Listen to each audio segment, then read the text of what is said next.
नमस्कार, मैं Meenakshi Singh. Healthy vibes में आज बात करेंगे हकलाने यानी स्पीच डिसऑर्डर की और जानेंगे कि इससे कैसे निजात पाई जा सकती है। आपको अपने आसपास ऐसे कई लोग मिल जाएंगे जिन्हें बोलने में दिक्कत होती है। कुछ हकलाते हैं, कुछ तुतलाते हैं, कुछ रुक रुक कर बोलते हैं और कुछ बोलने में ज़रूरत से ज़्यादा समय लेते हैं। मेडिकल साइंस में बोलने से जुड़ी ये सभी समस्याएं आती हैं स्पीच डिसऑर्डर की कैटेगरी में। इनसे कैसे निजात पाई जाए या हकलाना कैसे दूर होगा, जानने के लिए पहले हमें समझना होगा बोलने की प्रक्रिया को। जहाँ तक बोलने की बात है तो यह उन ध्वनियों को उत्पन्न करने की प्रक्रिया है जो सुनने वाले को बताती है कि बोलने वाला क्या चाहता है। शब्द बोलकर व्यक्ति अपने विचारों और भावनाओं को दूसरों तक पहुंचाता है। बोलने की प्रक्रिया देखने में बड़ी सरल लगती है कि मुंह खोला और बोलने लगे, लेकिन यह इतना आसान नहीं। व्यक्ति मुंह, जीभ, होंठ, सिर, गर्दन, कंधे, छाती और पेट सहित शरीर के कई अंगों के सही कोऑर्डिनेशन से बोल पाता है। अगर कोऑर्डिनेशन बिगड़ा तो रिजल्ट सामने आता है हकलाने के रूप में। हाँ, एक बात और, रुक रुक कर बोलना या बोलने में ज़्यादा समय लेना जरूरी नहीं स्पीच डिसऑर्डर ही हो। ऐसा भी हो सकता है कि ये लैंग्वेज डिसऑर्डर हो। असल में स्पीच और लैंग्वेज डिसऑर्डर अलग अलग विकार हैं, लेकिन ये व्यक्ति के लिए अपने विचारों और भावनाओं को दूसरों के सामने व्यक्त करना कठिन बना देते हैं।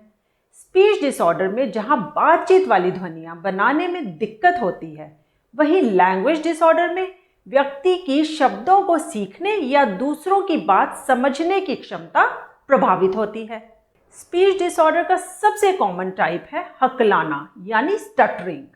इसमें बोलने का प्रवाह बाधित होने से व्यक्ति ना चाहते हुए भी ध्वनि, स्वर या शब्दों को दोहराता है यानी रिपीटेशन। स्पीच ध्वनियाँ बनाने में हो रही कठिनाई के कारण दिमाग में आए शब्दों को चाह कर भी नहीं कह पाता, जिससे लगता है कि शब्द अटके हुए हैं। यही वजह है कि कुछ लोग शब्दों को खींच कर बोलते हैं यानी प्रोलॉन्गेशन। बहुत से लोग आमतौर पर नॉर्मल ढंग से बात करते हैं, लेकिन स्ट्रेस, एंजाइटी, हताशा या ज़्यादा स्पष्ट बोलने के चक्कर में हकलाने लगते हैं, जिसका असर बोलने के साथ बिहेवियर और शरीर दोनों पर पड़ता है, जैसे चेहरे और कंधों में तनाव, तेजी से पलकें झपकना, ओंठ कांपना, मुट्ठियां भींचना या अचानक सिर हिलाना वगैरह वगैरह। अब सवाल ये कि लोग हकलाते क्यों हैं? तो मेडिकल साइंस के हिसाब से ऐसा कई कारणों से हो सकता है, जैसे डेवलपमेंटल, न्यूरोजेनिक या कोई बीमारी। डेवलपमेंटल स्टटरिंग के ज़्यादातर मामले जेनेटिक होते हैं। छोटे बच्चों पर इसका असर सबसे अधिक होता है, विशेष रूप से उन पर जो अभी बोलना या शब्द बनाना सीख रहे हैं। समस्या जेनेटिक होने की वजह से ये बड़े होकर भी हकलाते रहते हैं। न्यूरोजेनिक स्टटरिंग के लिए जिम्मेदार होती है दिमागी क्षति। यह क्षति चोट, स्ट्रोक, ट्यूमर किसी से भी हो सकती है। इसके दो टाइप हैं, एप्रैक्सिया और डिसआर्थरिया। क्योंकि दिमाग के अलग अलग भागों के बीच सही समन्वय से ही लोग शब्द बनाकर सही उच्चारण कर पाते हैं, इसलिए जरा भी गड़बड़ हुई तो हकलाने लगते हैं। बोलने के ज़्यादातर मामले अनकॉन्शियस और ऑटोमेटिक ढंग से संपन्न होते हैं। जब कोई बोलना चाहता है तो दिमाग शरीर के उन सभी अंगों को सिग्नल देता है जो बोलने का प्रोसेस पूरा करने के लिए मिलकर काम करते हैं। दिमाग इन्हें निर्देश देता है कि सही ध्वनियाँ बनाने के लिए कब और कैसे एक्टिव होना है। इन्हीं निर्देशों के कारण मुंह खुलता बंद होता है, जीभ हिलती व होठ आकार लेते हैं और गले तथा मुंह से हवा की गति कंट्रोल होती है। स्पीच एप्रैक्सिया से व्यक्ति के इसी मोटर स्किल में कमी आती है, जिससे वह बोलने के लिए सही ढंग से आवाज़ नहीं बना पाता, भले ही वह जानता हो कि उसे कौन से शब्द बोलने हैं। डिसआर्थरिया में दिमागी क्षति के कारण चेहरे, होठ, जीभ, गले या छाती की मांसपेशियां वीक होने से बोलने में कठिनाई होती है। ऐसे व्यक्ति बोलते समय सही ढंग से शब्द उच्चारित नहीं कर पाते, बहुत धीरे या जल्दी बोलते हैं। कईयों की बोली तो इतनी अस्पष्ट होती है कि उसे समझने के लिए बहुत ध्यान देना पड़ता है। दिमागी क्षति के अलावा डैमेज वोकल कॉर्ड, बहरापन, पार्किंसन, ऑटिज्म, पागलपन और डाउन सिंड्रोम से भी लोग स्पीच डिसऑर्डर के शिकार हो जाते हैं। अब बात हकलाने या स्पीच डिसऑर्डर के इलाज की। तो याद रहे कि ये कोई लाई समस्या नहीं। आज इलाज के ऐसे अनेक विकल्प उपलब्ध हैं जिनसे इसे काफ़ी हद तक दूर किया जा सकता है, जैसे स्पीच थेरेपी। इसमें उन शब्दों और ध्वनियों को बनाने पर जोर दिया जाता है जिन्हें बोलने में दिक्कत हो रही है।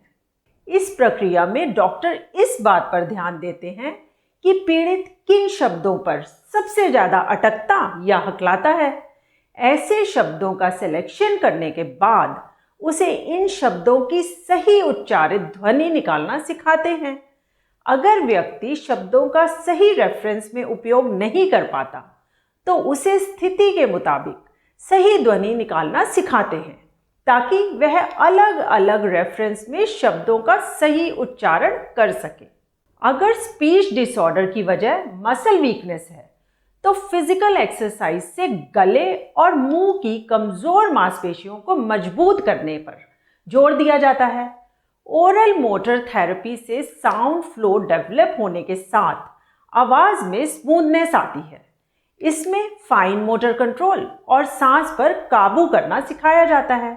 एक जैसे शब्दों का उच्चारण आसान बनाने के लिए कॉन्ट्रास्ट थेरेपी के जरिए शब्दों के जोड़े बनाकर सही आवाज निकालना सिखाते हैं। कुछ लोग कम सुनाई देने की वजह से हकलाते हैं क्योंकि उन्होंने जो आवाजें कम सुनी होती हैं उन्हें ठीक से बोल नहीं पाते। ऐसे में ईयर डिवाइस सबसे कारगर इलाज है। इससे व्यक्ति कुछ दिनों में ही ठीक से बोलने लगता है। अगर बोलने या शब्दों के उच्चारण में दिक्कत की वजह स्ट्रेस या एंजाइटी है तो ऐसे मामलों में डॉक्टर इन्हें कंट्रोल करने की दवाएं लिख देते हैं, जिसका कोर्स पूरा होने के साथ हकलाने की समस्या धीरे धीरे ठीक हो जाती है।